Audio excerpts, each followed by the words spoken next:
So let's now put into practice what we've been learning. And here's kind of my little cheat sheet that I'll let hang around while we do this. So this ends in "ide", so that means that the acid name is going to be hydrofluoric acid. So it's hydrofluoric acid. The formula is going to be for all acids, they start with hydrogen. Since this has a -1 charge, I only need one hydrogen, and then I'll put that F on the end there. This is going to be hydro, and then my root is chlor, and then change the "ide" to ic acid. The formula is going to have a hydrogen in front, and then because it's a -1, there's only one hydrogen, and then a little Cl to boot. This is going to be hydro, the root is brome, and change "ide" to ic acid. So this is going to be H and then Br. And then this one is going to be hydro. The root is iode, IOD, so iode, and then ic acid. So it's hydroiodic acid, and then the formula would be H and I.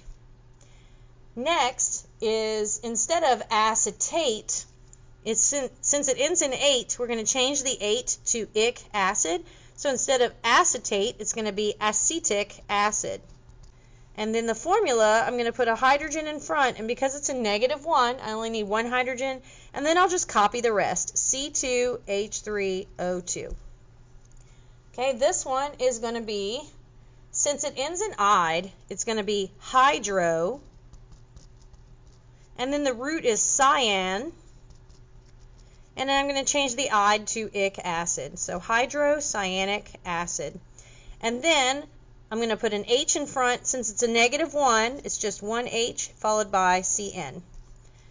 Next is nitrate, so 8 becomes an ic acid, so the root is nitr, it's going to be nitric acid. Since it's a -1 charge, I just need one hydrogen and then followed by NO3. Alright, then this is going to be nitrite, so ite changes to us acid, so this will be nitrous acid. And then I'm going to put an H, -1 means I just need one hydrogen followed by the rest of the formula in O2.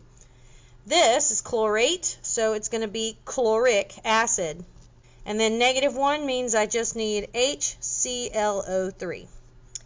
This is chlorite, so it's going to become chlorous acid. So chlorous acid. And it's a -1, so I just need an H in the front of ClO2. Here we have sulfide.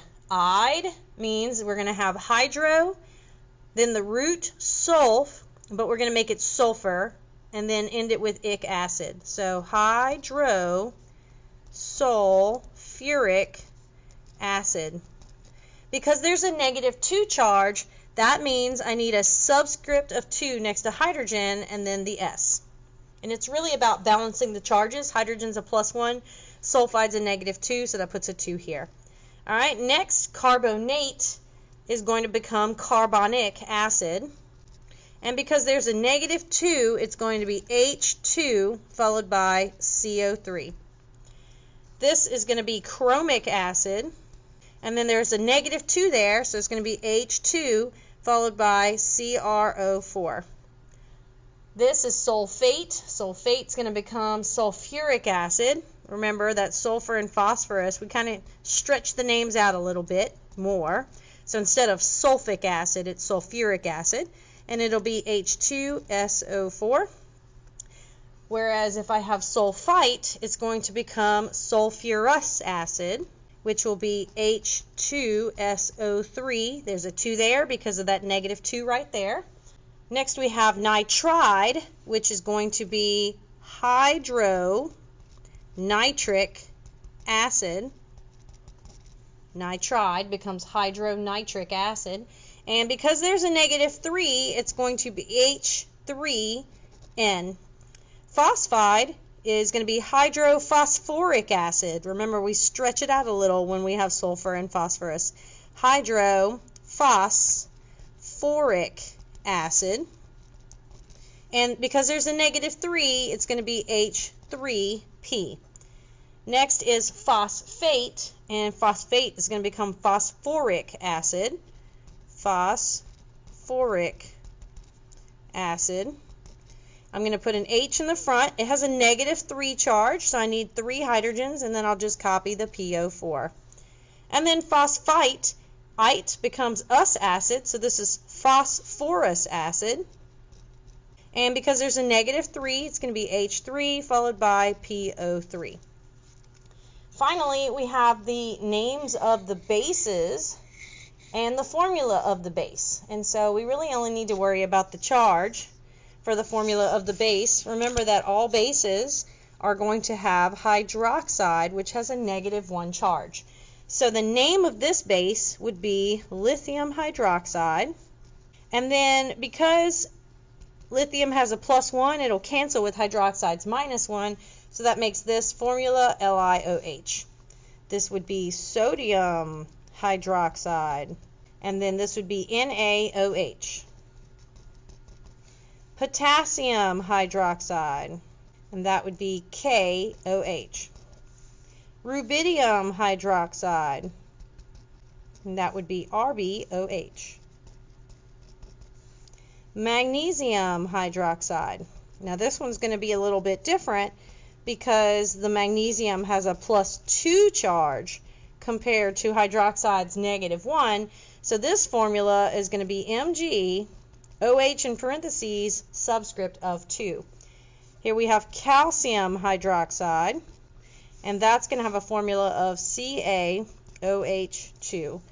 Barium hydroxide, BaOH2. Copper +1 hydroxide, so copper 1 hydroxide, because it's a transition metal, so CuOH, as opposed to copper Roman numeral 2 hydroxide, which is Cu and then OH2. We have iron Roman numeral 3 hydroxide, because it has a +3 charge and it's a transition metal. That's going to make this FeOH, 3 of them. And finally, aluminum hydroxide also has a +3 charge, so this will be AlOH3.